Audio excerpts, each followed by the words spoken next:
Hello and welcome to Golden Geography. In this video we're going to be looking at an update review of the South Sudan case study.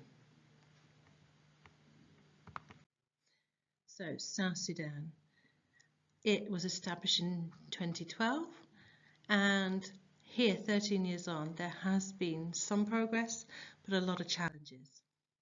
So brief history. South Sudan used to be part of Sudan, and there was big issues with the variation in ethnicity and geography and water supplies between the north and the south.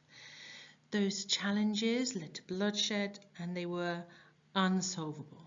The only solution was to develop a new country, and there was a vote for independence on the 9th of July in 2011, and that led to the development of South Sudan as the world's newest and youngest nation. It was led by Salva Kiir, and initially the opposition party had the vice presidential role, so governance of the country was shared between the two main ethnic groups, two main political parties. But unfortunately that has led to enormous challenges, including issues with border disputes, poverty, and just challenges with nation building, developing the infrastructure for the state. Post-independence, the Dinka and the Nuer, represented by the president and the vice president, were the two main ethnic groups leading South Sudan and dominating the political arena. Unfortunately, the two main leaders, President Salva Kiir and Vice President Riek Machar, became tied up in a power struggle by 2013, so within 18 months of the establishment of this country. It meant that the civil war started to develop in South Sudan, something that they hoped wouldn't occur after its independence from the north. And that led to massive displacement of people within the country and significant numbers of deaths. Unfortunately, that continued for several years, ending only officially in 2018 when there was a revitalised agreement on the resolution of conflict in South Sudan created. It was a transnational government that signed it in 2020. That means a government that represented a range of people. But there have been tensions that have remained ever since, even though we've had this new peace treaty established. Those challenges today involve the humanitarian issues. There's food insecurity within the region, large numbers of people experiencing food insecurity, significant malnutrition as a result of that, particularly among children, looking at approximately 2 million children under the age of 5 with acute malnutrition. And displacement. Due to those regional conflicts, there's lots of internal displacement within South Sudan. And that has economic consequences in terms of lack of agricultural production and displaced persons and their needs they have, like education, housing, healthcare.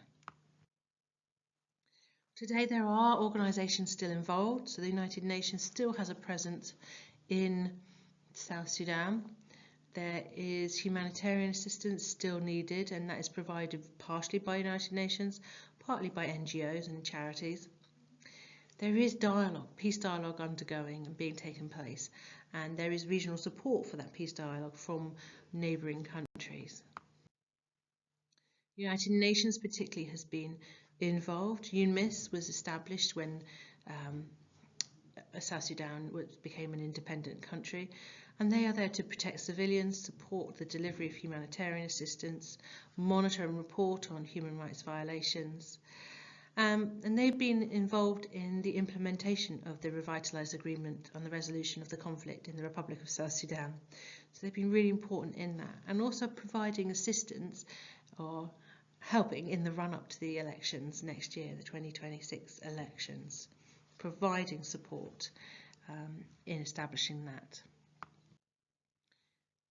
There has been a humanitarian response plan put together for South Sudan, and that is looking at trying to help the 5.4 million people who've been identified as most vulnerable. They have appealed for financial support in trying to help build resilience within the community. However, there are parts of South Sudan, like the Yongjio state, where cholera outbreaks have taken places and have resulted in significant illnesses and disease. These are all the result of lack of intervention from the South Sudanese government and the reliance on NGOs. There has been political dialogue and partly developed peace process. We've mentioned it already, the RARCSS. It was signed in 2018 to try and bring an end to the conflict between the different ethnic groups and to try and bring resolution and peace and stability to South Sudan. But its implementation has been slow. The transitional government that was established is trying to work within this, but it also is now facing elections for 2026, and that can make things a little bit tricky. It has help and support from the African Union, from the Intergovernmental Authority on Development, and continuing support from the UN through the UMIS provision. But it is tricky. It's tricky to maintain peace, to develop infrastructure for a new country, and to then have political elections. Some of the regional international support that South Sudan is continuing to get comes from Uganda and Kenya. They've been involved in something called the Tumani Initiative, and that was launched last year in a way to try and address some of the groups that have not signed up to the RARCSS agreement, to try and find out what their issues are, why they've not kind of come in line with that, and to try and find ways to negotiate with them. So Kenya particularly, but also Uganda, have been trying to help unify and address peace within the country.